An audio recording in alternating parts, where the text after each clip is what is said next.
என் செல்ல குழந்தையே, இன்று உன் வராகி அம்மா உனக்கு ஒரு அவசர பதிவினை கொண்டு வந்திருக்கின்றேன். ஏனென்றால் என் பிள்ளையே, இன்று ஆனி மாதத்தினுடைய கடைசி நாள், கடைசி செவ்வாய் கிழமையோடு வந்திருக்கின்றது. என் பிள்ளையே, இந்த நாளில் நீ செய்கின்ற எந்த ஒரு விஷயமாக இருந்தாலும் அது உனக்கு நல்ல பலன்களை கொடுக்கும்.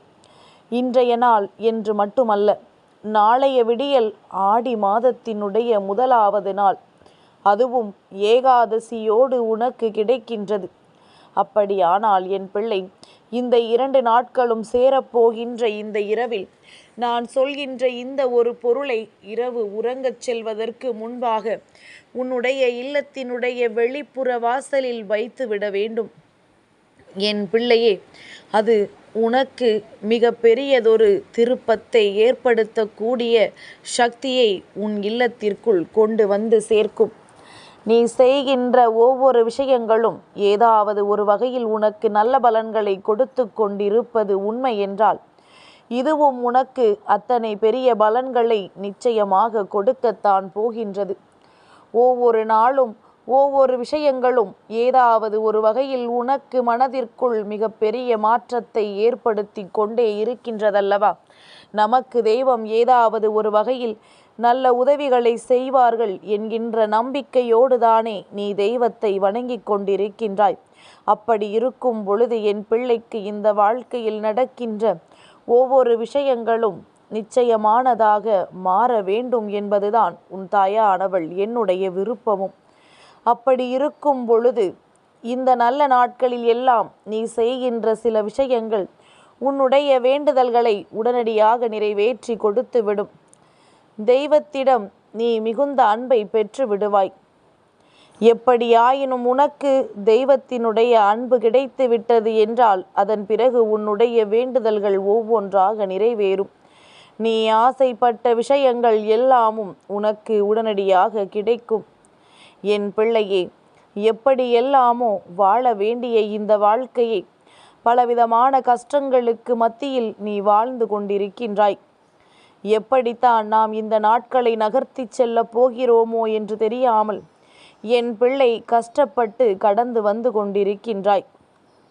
அப்படி நீ கடந்து வந்து கொண்டிருக்கின்ற இந்த நேரத்தில் இந்த வாழ்க்கை உனக்கு தருகின்ற எல்லா சூழ்நிலைகளையும் நீ சரியாக புரிந்து கொள்ள வேண்டும் என்பதுதான் உண்மையாகும். என் பிள்ளையே, உனக்கு ஒரு விஷயம் அம்மா சொல்கின்றேன், அதை தெளிவாக கேட்டு புரிந்து கொள்.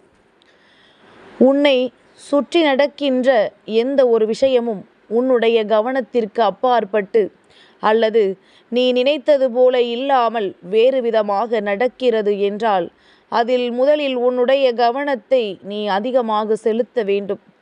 என்ன சொன்னாலும் நம்பிவிடக்கூடாது. இது நம்முடைய கவனத்தில் வரவில்லையே, நமக்கு இந்த விஷயத்தை பற்றி எதுவுமே தெரியவில்லையே என்று சொல்லி அதன் உண்மை என்னவென்பதனை தெரிந்து கொள்ள முயற்சி செய்ய வேண்டுமே தவிர அடுத்தவர்கள் சொல்கின்ற விஷயங்களை ஒரு பொழுதும் நீ நம்பிவிடக்கூடாது. என்ன நடக்கிறது, ஏது நடக்கிறது என்பதனை என் பிள்ளை கட்டாயமாக நீ தெரிந்து கொள்ள வேண்டும். இல்லை என்றால் உன்னை முட்டாளாக்கி விடுவார்கள் இந்த உலகத்தில் உன்னை சுற்றி இருக்கின்ற மனிதர்கள். என் பிள்ளையே, இதற்கெல்லாம் உனக்கு இந்த வாழ்க்கையில் நல்ல முடிவு நிச்சயமாக கிடைக்கத்தான் போகின்றது. எந்த நேரத்தில் எந்த விஷயம் உனக்கு எப்படி நடக்குமோ என்று பயப்படுவதை நிறுத்திவிட்டு என்ன நடந்தாலும் சரி எது தவறு எது என்று தெரிந்து கொண்ட பிறகு அதை நீ செய்தால் போதும். என் பிள்ளையே, இது போன்ற பல பிரச்சனைகளை சந்தித்த உனக்கு வாழ்க்கையில் சில மன அமைதி கிடைக்கிறது என்றால் அது தெய்வத்தினுடைய சன்னதியில் நீ அமரும் பொழுது மட்டும்தான். அங்கே உனக்கு கிடைக்கின்ற மனநிறைவு வேறு எங்குமே கிடைப்பதில்லை. என்ன செய்தாலும் எப்படி இருந்தாலும் வாழ்க்கையில் பிரச்சனைகள் தான் அதிகமாக இருப்பது போன்ற உணர்வு உனக்குள் இருந்து கொண்டிருக்கின்றதல்லவா? இந்த உணர்வுகளை எல்லாம் கடந்து நீ வர வேண்டும். உன் வாழ்க்கையில் இந்த விஷயங்களை எல்லாம் கடந்து நீ வாழ வேண்டும். அதற்கு என் பிள்ளை இந்த வாழ்க்கையில் உனக்கான ஒவ்வொரு விஷயங்களையும் நீ சரியாக பெற்றுக்கொள்ள வேண்டும்.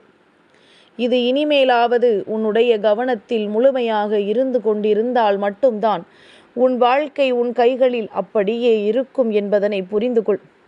என் பிள்ளையே, தெய்வத்தின் மீது நம்பிக்கை வைக்கின்ற உனக்கு பலரது வார்த்தைகள் என்னவாக இருக்கும் தெரியுமா? தெய்வத்தின் சன்னதியில் நீ யாருக்காவது அன்னதானம் கொடுத்தால் உன் மன கஷ்டங்கள் எல்லாம் குறைந்து, உன் மனபாரங்கள் எல்லாம் குறைந்து உனக்கு நல்ல விஷயம் நடக்கும் என்று. ஆனால் அப்பொழுதுதான் நீ நினைப்பாய், இதையெல்லாம் செய்கின்ற வசதி எனக்கு இருந்திருந்தால் நான் ஏன் இங்கே வந்து அழுது கொண்டிருக்கின்றேன்? எனக்கோ இந்த வாழ்க்கையில் எந்த அடிப்படை வசதிகளும் இல்லையே, நான் எத்தனை கஷ்டப்பட்டு கொண்டிருக்கின்றேன். அன்னதானம் செய்தால்தான் எனக்கான விஷயங்கள் எல்லாம் கிடைக்கும் என்றால் நான் என்ன செய்வது என்று என் பிள்ளை நீ கதறி அழுதாயல்லவா? என் குழந்தையே, இது போன்றெல்லாம் செய்ய முடியாது, செய்ய நம்மளால் இயலாது என்று நினைத்து ஒரு நாளும் நீ வருத்தப்படக்கூடாது. உன்னால் முடிந்த விஷயம்தான் இது. அதற்கான தீர்வினைத்தான் இன்று உன் வராகி அம்மா நான் கொண்டு வந்திருக்கின்றேன். என் பிள்ளையே, இன்று இரவு உன்னுடைய இல்லத்தின் வாசலில் நீ வைக்க வேண்டிய பொருள் என்ன தெரியுமா? மண்ட வெல்லம். இதையே பச்சரிசியை ஊற வைத்து அதனோடு இந்த மண்ட வெல்லத்தையும் சேர்த்து அரைத்து பொடியாக்கி நீ அங்கே வைக்கலாம். என் பிள்ளையே, இதனினுடைய முக்கியமான நோக்கம் என்ன தெரியுமா? கண்ணுக்கு தெரியாத சிறு சிறு பூச்சிகளுக்கு நீ உணவு கொடுக்க வேண்டும் என்பதுதான். இதற்கு உனக்கு அதிகமான செலவு கிடையாது. ஒருவருக்கு உணவு கொடுக்கிறாய் என்றாலே அது அன்னதானம் தானே. அந்த அன்னதானத்தை இங்கே 1000 கோடி பூச்சிகளுக்கு நீ வழங்கப் போகிறாய் என்றுதான் அர்த்தம். இதை நீ செய்து விடுவாய் என்றால் நிச்சயமாக என் பிள்ளையை இந்த வாழ்க்கையில் நீ எத்தனையோ அன்னதானம் வழங்கியதற்கான புண்ணியத்தை பெற்றுக்கொள்வாய். என் பிள்ளையை, பச்சரிசியினை அரைத்து அதில் சர்க்கரையை தூவி எறும்பு புத்து இருக்கின்ற இடத்தில் நீ தூவி விடுவாயானால் நிச்சயமாக அது உனக்கு நல்ல பலன்களை கொடுக்கும். எந்த நேரத்தில் எந்த விஷயம் யாருக்கு எப்படி நடக்கும் என்று யாராலும் சொல்லிவிட முடியாது. அதை யூகிக்கின்ற திறமை யாருக்கும் இல்லை என் பிள்ளையே.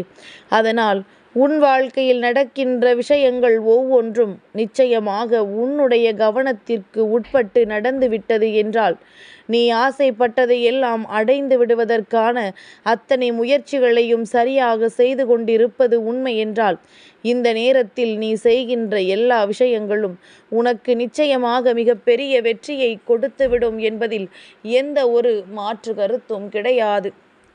என் பிள்ளைக்கு நடக்கின்ற எல்லா விஷயங்களும் நன்மைகளாகத்தான் முடியப் போகின்றது.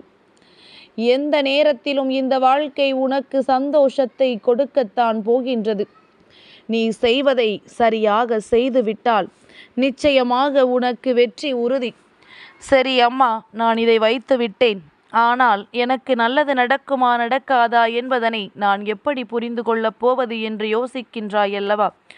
விடியலில் அந்த சர்க்கரை அப்படியே ஒரு அணுவும் அசையாமல் இருந்து கொண்டிருந்தால் நிச்சயமாக அம்மா சொல்கின்றேன், வேதனைப்படாதே. உன்னுடைய வேண்டுதல்கள் எல்லாம் சற்று தாமதமாக போகிறது என்று அர்த்தம். உனக்கு கிடைக்காமல் போகாது, ஆனால் தாமதமாகும் என்பது அர்த்தம். அதே நேரத்தில் அவை அங்கு இல்லாமல் இருந்தாலோ அல்லது ஏதேனும் பூச்சிகள் அரித்து கரைந்து இருந்தாலோ உன்னுடைய வேண்டுதல்கள் உடனடியாக தெய்வத்தினால் ஏற்றுக்கொள்ளப்பட்டு உனக்கு நடத்தப்பட காத்து கொண்டிருக்கிறது என்று அர்த்தம். என் பிள்ளைக்கு இந்த வாழ்க்கை கொடுக்கின்ற எல்லா விஷயங்களும் நிச்சயமாக ஒரு நாள் நீ நினைத்ததை விட மிக பெரியதொரு மாற்றத்தை கொடுக்கும். அந்த மாற்றத்தை கொடுக்கத்தான் இன்று இந்த வராகி உனக்கு நல்ல வாக்கினை தந்திருக்கின்றேன். நீ ஆசைப்பட்ட விஷயங்களை எல்லாம் இந்த வாழ்க்கையில் நிச்சயமாக நிறைவேற்றி கொள்ள வேண்டும். நீ ஆசைப்படுகின்ற விஷயங்கள் என்று மட்டுமல்ல, நியாயமான விஷயங்கள் எதுவாக இருந்தாலும் நிச்சயமாக இந்த வாழ்க்கையில் உனக்கு கிடைக்காமல் போகாது என்பதனை நீ புரிந்து கொள்ள வேண்டும். என் பிள்ளைக்கு நடக்கவிருக்கின்ற ஒவ்வொரு நன்மைகளும் இனிமேல் சர்வ நிச்சயமாக உன்னுடைய நல்ல மனதிற்கு ஏற்றது போல நடக்கத் தொடங்கும்.